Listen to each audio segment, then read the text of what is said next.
Assalamualaikum warahmatullahi wabarakatuh. Perkenalkan, kami dari kelompok 5 ingin menyampaikan materi tentang bentuk komunikasi kaulan mubalighah yang akan disampaikan oleh saya sendiri sebagai pemateri 1, pemateri 2 yang akan disampaikan oleh Husnunisa Beta, dan pemateri 3 yang akan disampaikan oleh Ridho Rama Biswara. Di sini saya akan menyampaikan pengertian komunikasi kaulan mubalighah. Lafaz mubalighah berasal dari kata balak atau balik yang memiliki arti sampai. Nah, kata kaulan mubalighah itu sendiri memiliki arti hujah yang dapat diterima secara logika, nalar, dan dapat dibenarkan secara ilmiah. Artinya, kata-kata tersebut bisa masuk sampai ke dalam alam bawah sadar seorang komunikan. Dengan sendirinya, apabila aspek kebenaran logika terpenuhi, kecenderungan untuk menguji kebenaran tersebut berlanjut, yaitu secara nalar atau ilmiah. Dan seandainya pun akan berlanjut ke arah ilmiah, setidaknya bawah alam sadar komunikan sudah membenarkannya. Jika hal ini dapat dibuktikan lebih lanjut, maka besar kemungkinan ungkapan atau ucapan yang sampai kepada mereka dari kaulan mubalighah akan bermanfaat dan mengantarkan mereka kepada hidayah. Yang kedua ada sejarah komunikasi kaulan mubalighah. Komunikasi kaulan mubalighah sebenarnya sudah ada dijelaskan di dalam Al-Quran. Pada dasarnya Al-Quran memang menjelaskan tentang syariat dan akidah. Namun ada juga ayat yang menjelaskan tentang bagaimana cara berkomunikasi yang baik dan benar, baik dalam kehidupan sosial, politik, ataupun pendidikan. Komunikasi kaulan mubalighah biasanya juga disebut dengan komunikasi kaulan balighah. Komunikasi yang digunakan oleh Nabi Muhammad SAW dalam berdakwah yaitu komunikasi kaulan balighah agar membekas di dalam setiap jiwa manusia. Ini kunci keberhasilan dakwah Nabi Muhammad SAW. Saya akan menjelaskan mengenai perkembangan komunikasi kaulan balighah. Komunikasi kaulan balighah itu bermula dari zaman sebelum Nabi Muhammad SAW, ketika para nabi dan rasul terdahulu mereka berkomunikasi balighah dengan kaumnya itu berkomunikasi secara langsung dan juga dengan mukjizat-mukjizat supaya meyakinkan sebagai hujah. Kemudian hingga pada zaman Rasulullah SAW, beliau berkomunikasi dengan akhlak.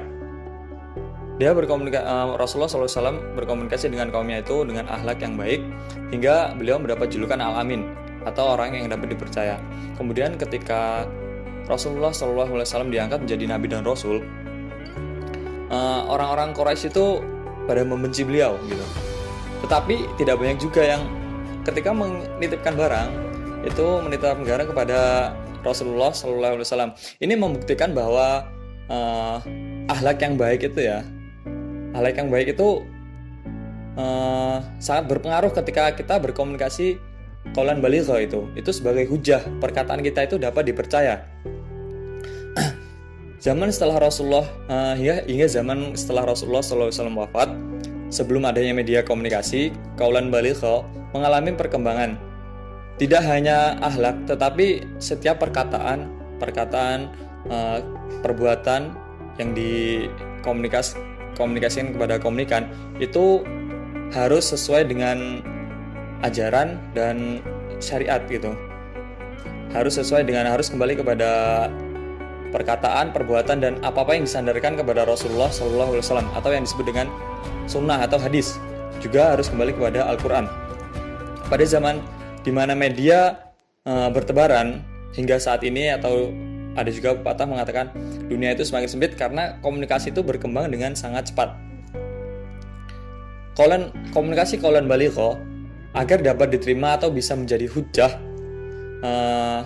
ketika berbicara dengan komunikan biasa mengangkat kisah-kisah para nabi dan rasul terdahulu atau orang-orang alim zaman terdahulu. Supaya apa? Supaya sebagai pelajaran nyata gitu, agar kita tidak melakukan kesalahan-kesalahan yang dulu sudah pernah dibuat.